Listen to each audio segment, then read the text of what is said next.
बिस्मिल्लाहिर्रहमानिर्रहीम अस्सलाम वालेकुम। प्रैक्टिकल टेक्स्ट कोर्स की एक और वीडियो के साथ अब्दुल इस्लाम आपकी खिदमत में हाजिर है। हम पिछली वीडियोस का अगर तसलसल देखें तो हमने इनकम फ्रॉम बिजनेस के अंदर जो क्लियर की हैं चीज़ें, उनका मैं अगर आपको थोड़ा सा एक दूँ रीकैप, उसमें ये है कि हमने जनरल कॉन्सेप्ट्स एंड डेफिनेशंस को डिस्कस किया। फिर हमने एक मुकम्मल वीडियो बनाई जिसमें अलाउड और अनअलाउड जो डिडक्शंस थी उसके ऊपर बात की। और आज हम हेडिंग नंबर 3 टैक्स डेप्रिसिएशन के ऊपर बात करेंगे। हो सकता है कि टैक्स डेप्रिसिएशन की वीडियो थोड़ी सी लेंथी हो जाए, तो एक तो ये चीज़ है, और मैं कोशिश करूंगा कि इसका जो इनिशियल अनाउंस उन चीज़ों के ऊपर जो डिस्कशन है वो फिर नेक्स्ट वीडियो के अंदर जाकर डिस्कस करूं, ताकि हम फोकस होकर टैक्स डेप्रिसिएशन के ऊपर जो है वो डिस्कशन कर सकें। So let's start today's video. अच्छा, अब सबसे पहले तो जैसे अब आपकी स्क्रीन पे इस टाइम शो हो रहा है वो ये है कि टैक्स डेप्रिसिएशन, हम इसके कॉन्सेप्ट को ले लेते हैं। सबसे पहले इसको डिस्कस कर लेते हैं। Section 22 of the income tax ordinance 2020, income tax ordinance 2001, ये इसको डील करती है डेप्रिसिएशन को। तो डेप्रिसिएशन का जो कॉन्सेप्ट है, इस कॉन्सेप्ट के लिए आपको सबसे पहले यानी इस कॉन्सेप्ट को कंसीव करने के लिए, समझने के लिए ये देखना होगा कि वो कौन से एसेट्स हैं जिनके ऊपर डेप्रिसिएशन अलाउ है। डेप्रिसिएशन जैसे सेक्शन 22 की सबसेक्शन 1, अगर उसको एक प्लेन रीडिंग करें तो वहां पे हमें एक आइडिया होता है, वो ये है कि a person shall be allowed a deduction. Depreciation एक डिडक्शन है, एक एक्सपेंस है, एक अलाउएबल एक्सपेंस है। किसके ऊपर है?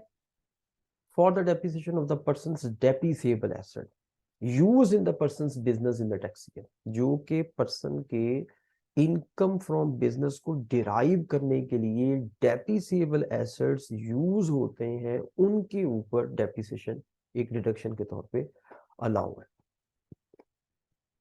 अब डेप्रिसिएबल एसेट, जैसे मैंने आपको कहा कि टैक्स डेप्रिसिएशन के कॉन्सेप्ट को समझने के लिए इंपॉर्टेंट थिंग वो ये है कि आप डेप्रिसिएबल एसेट की डेफिनेशन को समझें। आइए सबसे पहले डेप्रिसिएबल एसेट को देखते हैं। डेप्रिसिएबल एसेट्स मीन, मीन वाली डेफिनेशन है, mean any tangible movable property, immovable property other than unimproved land or a structural improvement to immovable property owned by a person। Ownership का कॉन्सेप्ट है। जो depreciation, जो depreciable asset है वो उस person की ओनरशिप में हो, और इसके अंदर टेंजिबल मूवेबल प्रॉपर्टी शामिल है, इमूवेबल प्रॉपर्टी भी शामिल है। टेंजिबल, मूवेबल और इमूवेबल प्रॉपर्टी, हाँ, अनइम्प्रूव्ड लैंड इसके अंदर शामिल नहीं है। और जो स्ट्रक्चरल इंप्रूवमेंट होती है, नीचे चल के स्ट्रक्चरल इंप्रूवमेंट के बारे में भी बताऊंगा कि वो क्या है। अब डेप्रिसिएबल एसेट्स की कुछ कंडीशंस, उसकी कैरेक्टरिस्टिक्स बयान हो रही हैं जो कि अकाउंटिंग स्टैंडर्ड्स के अंदर और यहाँ पे ऑलमोस्ट सेम है। नंबर 1 तो ये है कि has a normal useful life exceeding 1 year. वो एसेट जो कि डेप्रिसिएबल एसेट है, उसको क्वालिफाई करने के लिए ये ज़रूरी है कि वो एसेट 1 ईयर से ज़्यादा यूजफुल लाइफ रखता हो। Number 2, likely to lose value as a result of normal wear and tear और obsolescence। तो वो एसेट जो है वो नॉर्मल वियर एंड टियर और ऑब्सोलिसेंस हो सकती हो उसके अंदर। वो वियर एंड टियर जिसको हम फिजिकल वियर एंड टियर कहते हैं, और जिसको हम ये कहते हैं कि जो लॉ ऑफ नेचर है जिसके तहत चीज़ जो है, हर चीज़ फनी है, और वो आहिस्ता आहिस्ता उसकी वैल्यू के अंदर कमी आ गया हो, ये वियर एंड टियर। और नंबर 3 पे ये है कि होली और पार्टली जो है वो यूज़ किया जाए उसको बिजनेस इनकम के लिए, बिजनेस इनकम को ड्राइव करने के लिए वो एसेट जो है वो इस्तेमाल हो। अगर आप बिजनेस एसेट को ड्राइव करने के लिए इस्तेमाल नहीं करते तो वो डेप्रिसिएबल एसेट जो है वो नहीं होगा।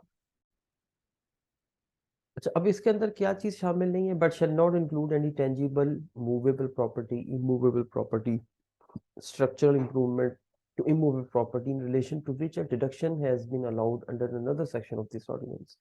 अगर आपको कोई डिडक्शन किसी और सेक्शन के तहत अलाउ की गई है तो यहाँ पे नहीं मिलेगी। जैसे कि इनिशियल अलाउंस, अगर वहाँ पे वो मिल गया है तो फिर नॉर्मल जो डेप्रिसिएशन है वो इनिशियल अलाउंस के बाद कैलकुलेट होगी।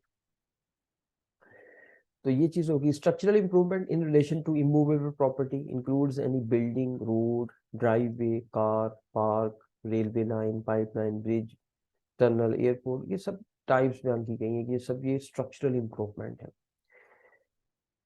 Provided that where a depreciable asset is jointly owned by a taxpayer and an Islamic financial institution licensed by the State Bank of Pakistan or Securities Exchange Commission of Pakistan, as the case may be, pursuant to an arrangement of musharaka financing or diminishing musharaka financing, the depreciable asset shall be treated to be wholly owned by the taxpayer. तो taxpayer तस्वुर किया जाएगा कि tax payer इसको Holi own करता है, तो उसकी जो डेप्रिसिएशन है वो टैक्स पेयर क्लेम कर सकता है। ये एक इशू रहा है और जिसको रिजॉल्व किया गया है कि डेप्रिसिएबल एसेट की डेफिनेशन के अंदर जो एसेट्स इस्लामिक फाइनेंसिंग के जरिए से जो है वो आपने लीजिंग के ऊपर लिए हुए हैं, वो डेप्रिसिएबल एसेट की डेफिनेशन में ऐड कर दिए गए और टैक्स पेयर उसके ऊपर डेप्रिसिएशन को क्लेम कर सकता है। डेप्रिसिएशन के रेट्स मैंने आपकी आसानी के लिए इस फाइल के अंदर कर दिए हैं। ये फाइल आप ऑब्टेन कर सकते हैं by writing your email in the comment section, तो मैं आपको ये भिजवा दूंगा। बिल्डिंग इसके ऊपर 10% है, फर्नीचर, फिटिंग, मशीनरी, प्लांट सबके ऊपर, मोटर व्हीकल 15% है। मेजर जो कैटेगरी यूज होती है वो नंबर 2 पे है, जहाँ पे सबसे ज्यादा एसेट्स फॉल करते हैं। फिर computer, hardware, printer, monitor, light items 30% पे है। इस तरीके से बाकी आइटम्स भी जाती हैं। नेक्स्ट कॉन्सेप्ट की तरफ चलते हैं। नेक्स्ट कॉन्सेप्ट ये है कि कोई भी एसेट जो डेप्रिसिएबल एसेट है वो आप होली बिजनेस के लिए यूज कर सकते हैं या वो पार्शली यूज करते हैं। अगर तो आप होली यूज करते हैं then there is no issue to claim 100% depreciation, और अगर आप पार्टली उसको यूज करते हैं then there should be a fair proportional part of the amount, कि आपने जस्ट उतनी अमाउंट जो है वो डेप्रिसिएशन में से उतनी अमाउंट को सिर्फ क्लेम करना है जो कि आपके बिजनेस के लिए वो एसेट यूज हो रहा है।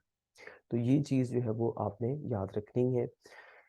देन हम बात करें एक कंपटीशन ले लेते हैं कि रिटर्न डाउन वैल्यू कैसे कैलकुलेट होती है। तो रिटर्न डाउन वैल्यू के बारे में जो है ये सारी सेक्शन 22 डिस्कस हो रही है। सेक्शन 22 की सब सेक्शन 5 है और उसको मैंने थ्रू एन एग्जांपल आपको समझाने की कोशिश की है, क्योंकि this is a practical tax course.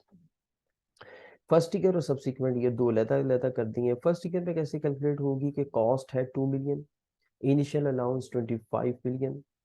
ये अज्यूम किया गया है कि ये कैसा एसेट है जिसके ऊपर इनिशियल अलाउंस भी मिलता है। इनिशियल अलाउंस के ऊपर नेक्स्ट वीडियो में हम सारी डिस्कशन करेंगे।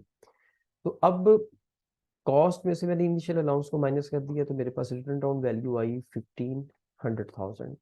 उसके ऊपर डेप्रिसिएशन लगेगी जिसको हम नॉर्मल डेप्रिसिएशन कहते हैं, जो कि सेक्शन 22 के अंदर फॉल करती है, और उसके ऊपर 225,000 जो है वो डेप्रिसिएशन कैलकुलेट हुई है। ये मैंने जो 15,000 लिया ये मैंने 1.5 मिलियन के ऊपर लिया, यानी कॉस्ट के ऊपर इनिशियल अलाउंस कैलकुलेट करूंगा। इनिशियल अलाउंस के बाद मैं WDV आएगी, WDV के ऊपर मैं 15% लूंगा, तो ये मेरे पास जो है वो एक एक WDV वो कैलकुलेट होगी जिसके ऊपर मैं नेक्स्ट ईयर के ऊपर जाके डेप्रिसिएशन लूंगा। अगर आप गौर करें तो ये 12,75,000 रुपया ये सब्सिक्वेंट ईयर्स यानी 5 लाख ये और 2,25,000 ये मैंने माइनस कर दिया, तो नेक्स्ट ईयर की WDV मेरे पास आ गई। इस नेक्स्ट ईयर की WDV के ऊपर मैं डेप्रिसिएशन कैलकुलेट करूंगा फिर रेट 15% अप्लाई करके। तो इस तरीके से जो है वो डेप्रिसिएशन कैलकुलेट होती है अंडर इनकम टैक्स ऑर्डिनेंस 2001। एक ही मेथड है और वो है रिटन डाउन वैल्यू मेथड। अच्छा, इसके बाद हम आगे बढ़ते हैं तो डिस्पोजल का जो ट्रीटमेंट है उसको ज़हन में रखें। और डेप्रिसिएशन के बारे में एक जो चेंज है फाइनेंस एक्ट 2022 में वो ये है कि फुल डेप्रिसिएशन है इन द ईयर ऑफ परचेज वो अब अलाउ हो गई है। पहले ये 50% होती थी इन द ईयर ऑफ परचेज, तो अभी 100% डेप्रिसिएशन जो है वो इन द ईयर ऑफ परचेज जो है वो आपको अलाउ होगी। और डिस्पोजल वाला जो ईयर है उसमें no depreciation shall be allowed in the year of disposal.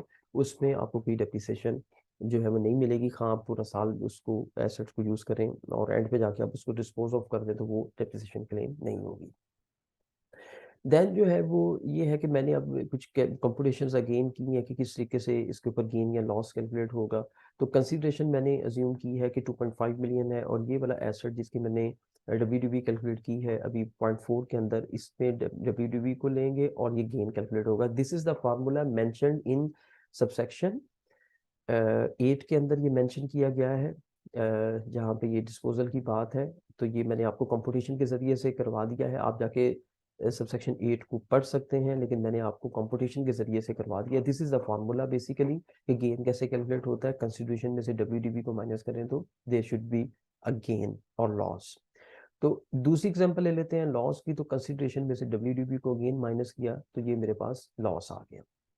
तो यहाँ तक जो है वो आप लोग अच्छे तरीके से इसको करें। नेक्स्ट जो लेक्चर है उसके अंदर मैं ये सिनेरियोज भी आपको करवा दूंगा, और उसके बाद जो है वो इनिशियल अलाउंस जो है उसकी तरफ हम जाएंगे। तब तक अपना अपने गिरद नवाह लोगों का भी ख्याल रखिएगा, हमें और हमारे इस चैनल को भी याद रखें। अस्सलाम वालेकुम।